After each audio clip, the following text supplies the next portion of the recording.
आमच्यो परबो नातालां, चवथ, दिवाळी आनी ईद ह्यो गोंयच्यो मुखेल परबो. सगळे गोंयकार ह्यो परबो व्हडा उमेदीन आनी एकचारान मनयतात. डिसेंबराच्या म्हयन्यांत नातालांची परब मनयतात.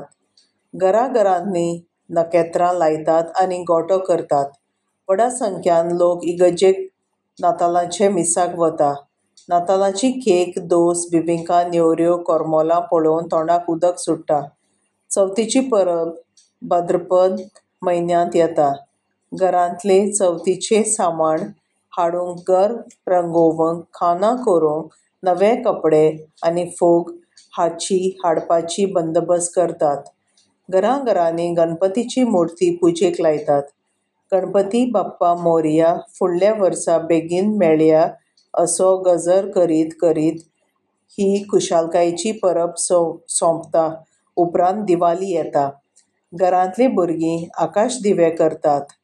वाड्यावयले भुरगे एकठांय येवन नरकासूर करतात. नरकासूर हें वायट चालीचें प्रतीक. समाजांतल्यो वायट चाली नरकासुराच्या रुपान लासून उडयतात आनी पणट्यो पेटोवन बऱ्या चालीक येवकार दितात. दिवाळे दिसा तरातरांचे फोव करतात. रोखडेंच लक्ष्मी पुजन. दर पसरकार लक्ष्मी पुजेक लायता. आमचे मुसलमान भाव रमजान म्हयन्यांत उपास करतात. उपरांत चंद्राचें दर्शन घेवन उपास सोडटात. सगळे जाण नवे कपडे घालतात. मस्जिदांत वतात. थंय नमाज पढतात. ह्या दिसा ईद मुबारक म्हूण परबी दितात.